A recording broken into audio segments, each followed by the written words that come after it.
All right, well, I do want to show you this. It looks like we've got a rain all day type of rain, so hopefully you can hear all right. So these push tube covers, pushrod covers, this flat that you see, I have an O-ring, not an O-ring, but a washer, be a cork gasket laying there. And you can see that this flat will actually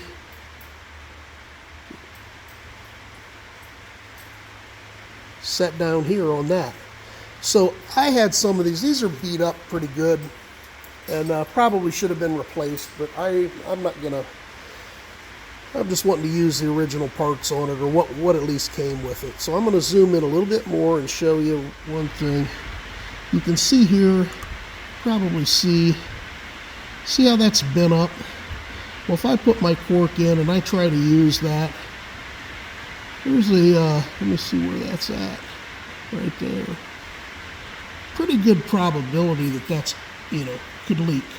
So what I did was grab the hammer, and I happen to have a hammer that the end looks like that. It's kind of flat, so I can get up against something. And I laid this on here, and you should be able to see, let me move this camera here. You can see how that's raised up a little bit.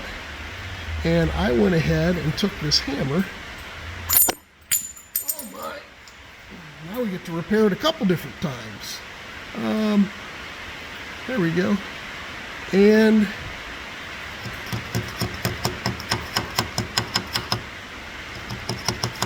I went around these so that they were laying real flat. So the reason I did that to where I would get a good seal, so when you do put your push rod covers on, check those, make sure that they're actually flat and they set so you'll get a good seal. Now we'll go over and start putting these babies in. All right, so I'm gonna dry fit this this push rod so that you can see what we're doing. First of all, I have it in 5th gear.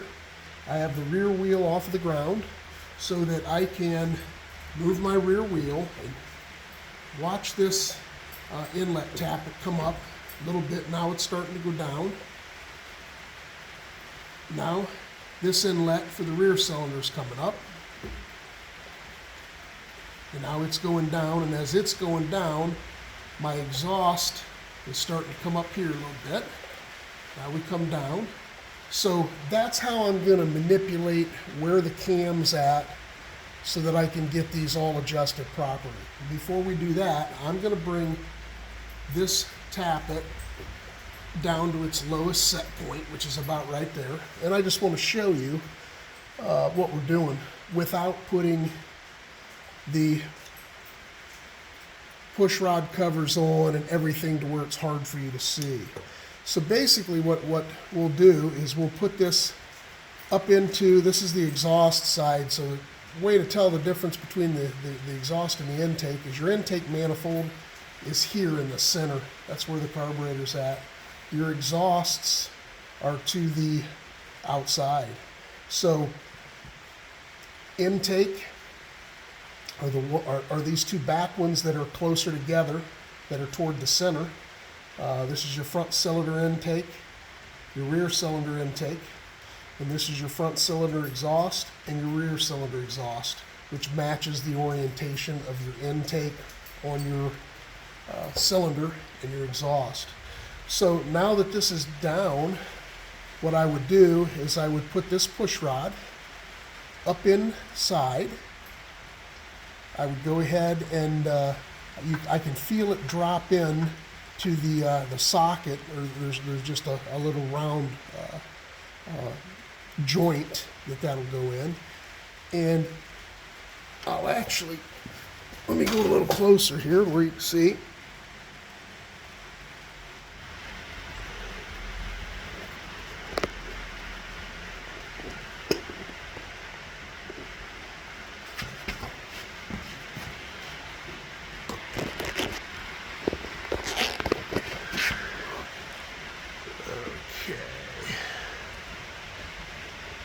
Let's try that angle right there.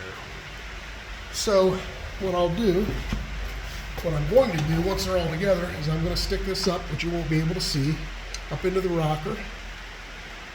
And then here, what I'll do, this section here unscrews. I will unscrew this once it's up in. Take this, I'm going to unscrew this until that seats into the top of the hydraulic portion of the lifter.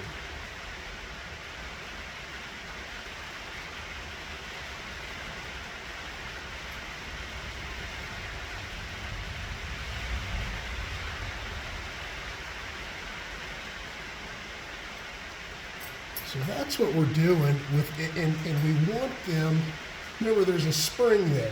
So right now,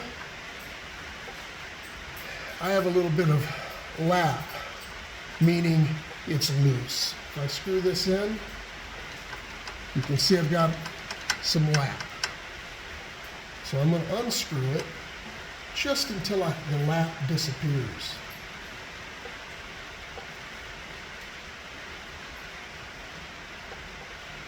That's about it. You don't want to screw it down far enough that you start to compress the spring. So right there is where the lap is.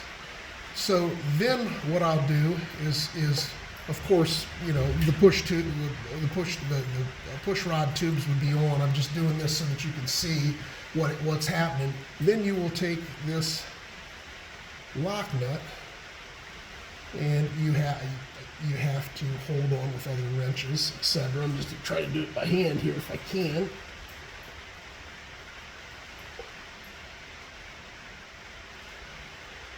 For you to just get an idea, at least. There we go. So then what I'll do, so now I have some lap.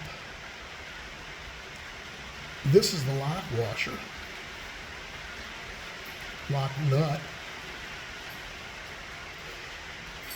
And you can see that it's beveled, and it's got a slot in it, and it goes up inside this beveled push rod end, and you tighten this down against this, and it keeps it from actually opening up. So there, you see, we've got a little bit of lap. I'm going to open that up just until I feel a little bit of pressure. I have no up and down playment. Now I would hold this with a wrench and this with a wrench, and tighten this until it's tight. That would be after I set it up. And to set it up on these, once this lash is out, I will mark these flats. There's 6 flats to this nut. And then what I'll do is I will open this or push that spring down in 4 full turns for this year bike. And look in your manual, it'll tell you different engines or different adjustments, and you want to make sure that you're right on the money there, because your valves can actually hit each other and bend your valves, and then you're tearing apart the engine. So that'll be 24 flats, 4 full turns, 6 flats on a nut, 24 flats that I will turn that to adjust each one of these. So with that being said, I will shut the camera off. I will disassemble this. We'll put one of these in, and I'll show you me adjusting the flats, and then that'll be good enough. You can do the other ones, but we need to make sure that we're in the right orientation. We need to make sure that we put some assembly lube, up and down. We also need to make sure that the oil is out of the tappet. So we'll be back in just a second.